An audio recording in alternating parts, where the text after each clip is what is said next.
Hello Drishti family, welcome to all of you in Drishti Academy YouTube platform. बच्चों, आप सभी का दृष्टि अकादमी यूट्यूब प्लेटफॉर्म पे स्वागत है। आज हम झारखंड यानी कि झारखंड सिविल सर्विस एग्जाम का जो नोटिफिकेशन आया था, जिसकी तैयारी के लिए टाइम पीरियड बहुत ही कम मिला है, और इस कम टाइम पीरियड में हम कुछ क्विज सीरीज लेकर आए हैं जो आपको झारखंड की तैयारी में काफ़ी मदद करेगी। तो जैसा आप लोग देख रहे हैं कि झारखंड के सिलेबस में सबसे पहला जो टॉपिक होता है वो होता है प्रशासनिक व्यवस्था का, और इसी प्रशासनिक व्यवस्था में सबसे पहली व्यवस्था देखते हैं मुंडा शासन व्यवस्था का। तो मुंडा शासन और मुंडा शासन व्यवस्था से हम लोग कुछ क्विज के बारे में डिस्कस करेंगे। इससे आप लोगों का कंप्लीट टॉपिक क्या होगा, दोबारा से रिकॉल हो जाएगा। तो चलिए बात करते हैं क्या है मुंडा शासन व्यवस्था में। तो मुंडा शासन व्यवस्था में हम लोग ये जो टॉपिक है ये 14 जेपीएससी के लिए काफ़ी इंपॉर्टेंट है, और झारखंड के एग्जाम की तैयारी करने वाले बच्चों के लिए काफ़ी इंपॉर्टेंट है। ये सिर्फ और सिर्फ क्विज नहीं है, और क्विज के साथ साथ आपके सारे टॉपिक को दोबारा से रिकॉल करने में मदद करेगी। तो पहला क्वेश्चन है कि मुंडा शासन व्यवस्था में ग्राम पंचायत के प्रधान को क्या कहते हैं। तो ग्राम पंचायत के प्रधान को हाथू मुंडा कहते हैं, ठीक है। क्योंकि जो पंचायत होती थी, जो गांव होते थे, तो मुंडाओं गांव को हाथू कहते थे, ग्राम पंचायत को, और वहाँ के जो प्रधान होते थे उन्हें हाथू मुंडा कहते थे। महतो ग्राम पंचायत का सहायक यानी मुंडा का सहायक और संदेशवाहक का काम करता था। पाहन जो था वो धार्मिक प्रधान था, है ना। और बात करेंगे मुंडाओं के, आप लोग मानकी के बारे में बताइए। मुंडाओं के धार्मिक प्रधान जिनको पाहन कहते हैं, और इनको दी जाने वाली लगान मुक्त भूमि, है ना। लगान मुक्त भूमि मतलब टैक्स फ्री लैंड जो होते थे उनको क्या कहा जाता था, तो उन्हें हम भूतखेता, खुटकट्टी भूमि, डाली कटारी भूमि, तो इन तीनों में आपको याद रखना है कि उन्हें हम लोग डाली कटारी भूमि कहते हैं। तो याद रखना, मुंडाओं के धार्मिक प्रधान जो पाहन है उनको दी जाने वाली लगान मुक्त भूमि को डाली कटारी कहते हैं। भूतखेता, भूतों को, भूत प्रेतों से बचने के लिए जो पूजा की जाती थी, और उन पूजा के द्वारा जो पाहन को भूमि दी जाती थी उन्हें हम भूतखेता कहते थे। अगला है पढ़ा पंचायत। पढ़ा पंचायत का सर्वोच्च अधिकारी कौन होता था। तो पढ़ा पंचायत का सर्वोच्च अधिकारी पढ़ा राजा होता था। कौन होता था? पढ़ा राजा। पढ़ा राजा होता था। लाल कौन होता था? लाल पढ़ा राजा का वकील हुआ करता था, ठीक है, जो सभा की कार्यवाही में भाग लेता था। दीवान इसका मंत्री हुआ करता था, है ना, और इन्हीं के पढ़ा राजा के हिसाब से काम करता था। मुंडा समाज में अखड़ा किस लिए प्रसिद्ध है। तो अखाड़ा क्या होता है ना, अखड़ा एक तरीके का पूजा करने के लिए, हड्डियों के दफनाने के लिए, पंचायत की बैठक और सांस्कृतिक उत्सव के लिए, खेती करने के लिए। तो याद रखिएगा, अखड़ा एक ऐसा जगह है, स्थल है, जहाँ पे पंचायतों की बैठक होती थी और सांस्कृतिक उत्सव के लिए वहाँ पे नाच गाना भी किया जाता था, ठीक है। पूजा करने वाले को सरना कहते थे, ठीक है। हड्डियों को दफनाने के लिए जो स्थल होता था उसे शासन कहते थे, और वहाँ पे एक पत्थर का यूज किया जाता था जिसे शासनदिरी कहते थे, ठीक है। खेती करने वाले भूमि को खुटकट्टी भूमि या खुटकट्टी खेत कहते थे। मुंडा शासन व्यवस्था में पाहन का सहायक कौन होता था। तो पाहन का सहायक महतो हुआ करता था, ठीक है। तो यहाँ पे पुजार, पनभरा, दरोगा, बरकंदाज, तो यहाँ पे पाहन का सहायक जो होता था वो पुजार या पनभरा होता था। महतो मुंडा और पाहन दोनों का सहायक होता था और संदेशवाहक का काम करता था। लेकिन पुजार और पनभरा खास करके पाहन का अपना सहायक होता था, जो उनको पूजा जैसे कार्यों में उनकी मदद करता था। पढ़ा पंचायत में लाल का मुख्य कार्य क्या होता था भाई। तो लाल क्या करता था सर, लाल का काम होता था वकील, और यहाँ पे 3 श्रेणी के लाल मिलते थे, मंझलाल, बड़ लाल और छोट लाल। तो वकील का काम क्या होता था सर, वकील का काम होता था बहस करना और सभा की कार्यवाही को आगे बढ़ाना। मुंडाओं द्वारा, अब यहाँ पे क्वेश्चन से संदेश पहुंचाने का काम कौन करता था। तो संदेश पहुंचाने के लिए कौन करता था, कागजातों के रख रखाव के लिए कौन करता था, पूजा पाठ कौन करता था भाई, आप लोग बताइएगा।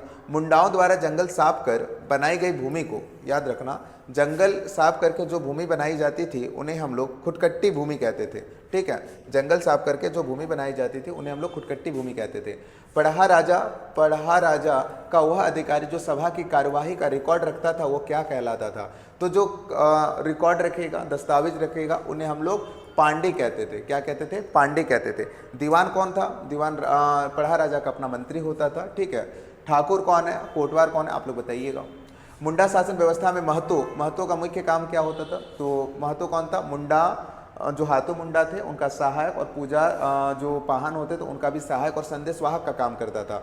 तो मुंडाओं के आदेशों का प्रचार प्रसार करना और संदेशवाहक का काम करता था भाई, कौन होगा? 9 का बी हो जाएगा।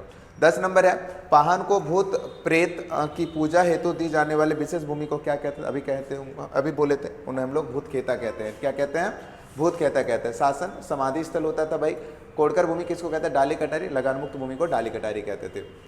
मुंडाओं के पूर्वजों की हड्डियां दफनाने का स्थान को क्या कहते थे। तो जहाँ पे दफनाया जाता था उन्हें हम लोग शमशान बोलते हैं, और मुंडाओं में उसे हम लोग क्या कहते हैं, शासन स्थल कहते थे। और यहाँ पे एक पत्थर गाड़ा जाता था जिसे हम लोग शासन दीरी बोलते थे, शासन दीरी बोलते थे। और कुछ कुछ बुक्स में इसे हड़गड़ी भी बोला जाता था, हड़गड़ी भी कहा जाता था। ठीक है, सरना कौन था?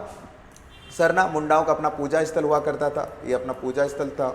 ठीक है, अखड़ा क्या था? सांस्कृतिक कार्यक्रम यहाँ पे हुआ करता था। तो सांस्कृतिक कार्यक्रम कहाँ होता था? अखड़ा में होता था। ठीक है, इसके साथ साथ सांस्कृतिक कार्यक्रम के अलावा अखड़ा में क्या होता था? जो सामाजिक बैठक हुआ करते थे वो बैठक भी यहीं पे होता था। खूट क्या होता है? खूट का मतलब एक परिवार होता है, एक वंश होता है ना। आगे बात करेंगे तो आगे क्या है? पढ़ा राजा के अधीन दीवान। दीवान कितने प्रकार के होते थे? तो दीवान दो तरीके के होते थे। एक होता है जो राजा का मंत्री दीवान होता था, वो दो तरीके का होता है। एक होता था गढ़ दीवान, एक होता था राज दीवान। ठीक है, राज दीवान मतलब क्या होता था? जो राज्य के बाहर की चीज़ों को देखरेख करता था। गढ़ दीवान जो अपने राज्य के अंदर ही चीज़ों को देखरेख करता था। अगला आता है मुंडा शासन व्यवस्था में सर्वोच्च न्यायिक निकाय को क्या कहते थे? तो सर्वोच्च न्यायिक निकाय क्या होगा? हाथू पंचायत, पढ़ा पंचायत। ठीक है, और क्या है? मानकी सभा, ग्राम सभा। तो यहाँ पे सबसे सर्वोच्च न्यायिक निकाय जो होता था वो पढ़ा पंचायत हुआ करता था। ठीक है, कौन सा पंचायत हुआ करता था? पढ़ा पंचायत हुआ करता था, पढ़ा पंचायत हुआ करता था। ठीक है, आगे बात करेंगे कि मुंडा शासन व्यवस्था में दरोगा का कार्य क्या होता था? तो जो भी सभा होती थी ना, पढ़ा पंचायत की जो भी सभा होती थी ना, उनको पूरी तरीके से सही तरीके से करवाना, यानी कि चोरी सभा की कार्यवाही के दौरान अनुशासन बनाए रखना का काम किसका होता था? दरोगा का होता था। और यहाँ का जो सिपाही होता था उसे बरकंदाज कहते थे। ठीक है, अगला है मुंडा जनजाति में युवा गृह को किस नाम से जाना जाता था? उसे हम लोग गितियोड़ा कहते थे। ठीक है, पढ़ा पंचायत की बैठकों की सूचना ग्रामीणों को कौन देता था? तो ग्रामीणों की सूचना कौन देता था? पढ़ा राजा, चावरे, डागुआ, महतो, पाहन। तो इसे जो सूचना देने का काम होता था वो कौन होता था? महतो होता था। तो महतो याद रखिएगा। मुंडा शासन व्यवस्था में खूट का अर्थ क्या होता है? खूट का अर्थ मतलब एक परिवार होता है, एक कबीला होता है। तो ऑप्शन नंबर बी होगा इसमें। आगे बात करें मुंडा शासन व्यवस्था को किस प्रकार की प्रणाली कहा जाता था? तो ये एक तरीके की प्राचीनतम गणतांत्रिक प्रणाली थी जो शासन व्यवस्था देखने को मिलती है। पढ़ा पंचायत में ठाकुर कौन होता है? तो ठाकुर कौन होता है भाई? तो ये ठाकुर जो होता था पढ़ा राजा का सहायक हुआ करता था, पढ़ा राजा का अपना सहायक हुआ करता था। पढ़ा राजा का सहायक या पढ़ा राजा का सहायक हुआ करता था। कौन? ठाकुर। अगला बात करेंगे शासन में रखे गए स्मृति पत्थर, है ना। तो शासन में जो पत्थर रखे जाते थे उस पत्थर को शासनदिरी या फिर हड़गड़ी कहते थे। उसे हम लोग क्या कहते थे? शासनदिरी या हड़गड़ी कहते थे। मुंडा शासन व्यवस्था में पढ़ा राजा का चुनाव कैसे होता था? तो पढ़ा राजा को कैसे चुना जाता था? तो पढ़ा राजा को चुनाव होता था, तो आप लोग बोलोगे केवल सबसे बड़े गांव के मुंडा द्वारा नहीं भाई, गांव के मुंडाओं और मानकी की सहमति से, बिल्कुल वंशानुगत आधार पर किया जाता था, है ना, ये याद रखना। मुंडाओं की संघीय पंचायत पढ़ा में विवादों के निपटारे के दौरान सबूतों की जांच कौन करता था? तो जो भी सबूत आते तो वो कौन करेगा? वकील करेगा भाई, है ना। तो वकील का नाम क्या था? वकील को हम लोग लाल बोलते थे। ठीक है, बहुत लाल है। अगला है पढ़ा पंचायत में उस अधिकारी को क्या कहते हैं जो राजा के लिए हुक्का या अन्य सामग्री तैयार करता था? तो इसमें याद रखिएगा, इसमें धावक, है ना, उसको हम लोग क्या बोलते थे? धावक बोलते थे। अगला है मुंडा शासन व्यवस्था में गांव की वह भूमि जो किसी व्यक्ति विशेष को निजी संपत्ति नहीं बल्कि पूरे खूट यानी वंश की होती है, तो पूरे खूट की होती है, उसे हम लोग क्या कहते थे? खुटकट्टी भूमि कहते थे। पढ़ा राजा का वह अधिकारी जो सभा में शांति और अनुशासन बनाए रखता है, उसका नाम कौन था? उसका नाम दरोगा था। कौन था? दरोगा था। ठीक है, अगला है मुंडा समाज में शासनदिरी का क्या महत्व है? तो शासनदिरी क्या है? यह पूजा स्थल की पहचान है? नहीं भाई। यह पूर्वजों की समाधि पर रखा गया पत्थर है? बिल्कुल, यही आंसर होगा। यह खेत समाज दर्शाता? नहीं भाई, ये भी नहीं होगा। तो ऑप्शन नंबर बी आंसर हो जाएगा।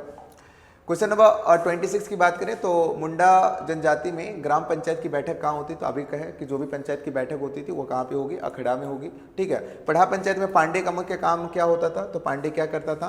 धार्मिक अनुष्ठान करना। ठीक है, दूसरा क्या करना? राजा को युद्ध की सलाह देना, बैठकों का रिकॉर्ड और कागजात रखना, ग्रामीणों से कर वसूलना। तो पांडे का काम क्या होता था? पांडे का काम होता था सर बैठकों का रिकॉर्ड और कागजात रखना। किसका काम होता था? पांडे का मुख्य कार्य होता था। अगला बात करेंगे मुंडा शासन व्यवस्था में पाहन को उसके कार्यों के बदले करमुक्त भूमि दी जाती थी, उसे क्या कहते थे? तो उसे डाली कटारी भूमि कहते थे। आगे बात करेंगे पढ़ा राजा का वह अधिकारी जो सभा की व्यवस्था को साफ सफाई दिखता था, तो साफ सफाई देखने वाले को चावरे कहते थे। मुंडाओं की शासन व्यवस्था में महतो का पद मुख्य रूप से क्या है? महतो का काम क्या होता है भाई? संदेशवाहक का काम होता था और सहायक का काम होता था। मुंडा शासन व्यवस्था में किस जनजाति शासन प्रणाली का आधार बनी? तो याद रखना ये कंप्लीट अगर आप देखोगे तो ये हो जनजाति की शासन प्रणाली का आधार भी बनती है। ठीक है, अगला है जैसे मुंडामान की शासन व्यवस्था भी कहते हैं। पढ़ा राजा के लाल, लाल कौन होते हैं भाई? वकील होते हैं। अधिकारी कितने श्रेणियों में होते थे? तीन, बड़ लाल, मंझलाल और छोट लाल। मुंडा समाज में संपत्ति का अधिकार निम्नलिखित में से किसके पास होता है? तो संपत्ति का अधिकार किसके पास होगा? केवल महिलाओं के पास? बिल्कुल नहीं भाई, महिलाओं को तो वहाँ पे कोई भी ऊंचे पोस्ट पे रखा नहीं जाता था, तो सिर्फ और सिर्फ वहाँ पे केवल पुरुषों के पास होता था, केवल बुजुर्ग नहीं, केवल पुरुषों के पास हुआ करता था। मुंडाओं के गांव का वो स्थान जहाँ उनके देवी देवताओं का निवास करते थे उसे हम लोग सरना कहते थे, सरना स्थल, पूजा स्थल होता। हाँ, आगे बात करेंगे। मुंडा समाज में भूतखेता, भूतखेता भूमि से होने वाली आय का उपयोग किस कार्य में होता था? तो भूतखेता से जो भूमि आय होती थी उसका काम होता था भूत प्रेत की विशेष पूजा और बलि में। ठीक है। अगला है मुंडा शासन व्यवस्था में खुदकट्टीदार का क्या अर्थ होता था? गांव का पुजारी? नहीं भाई, ये नहीं हो सकता। कौन होता था? खेत बनाने वाला मूल परिवार। हाँ, खेत बनाने वाले मूल परिवार को खुदकट्टीदार कहा जाता था। बड़ा पंचायत का राजा निम्नलिखित में से किसे अपना न्याय का आधार मानता था? तो याद रखना, लिखित कानून का बिल्कुल नहीं, परंपरा और पूर्वजों के रीति रिवाजों को। हाँ, यही वाला था आंसर 38। और लास्ट क्वेश्चन से आप लोगों का, मुंडा शासन व्यवस्था में गांव के सबसे वरिष्ठ और सम्माननीय पद कौन सा होता था? तो याद रखिएगा, पाहन होता था, जो एक पुजारी होता था, जो धार्मिक प्रधान भी होता था। तो ये पूरा का पूरा टॉपिक है। उम्मीद करते हैं आप लोगों को ये पूरा सीरीज समझ में आ रहा है। तो अगर आ रहा है तो जरूर कमेंट में बताइएगा, और पसंद लग रहा है तो वीडियो को जरूर लाइक करिएगा। Thank you to all of you.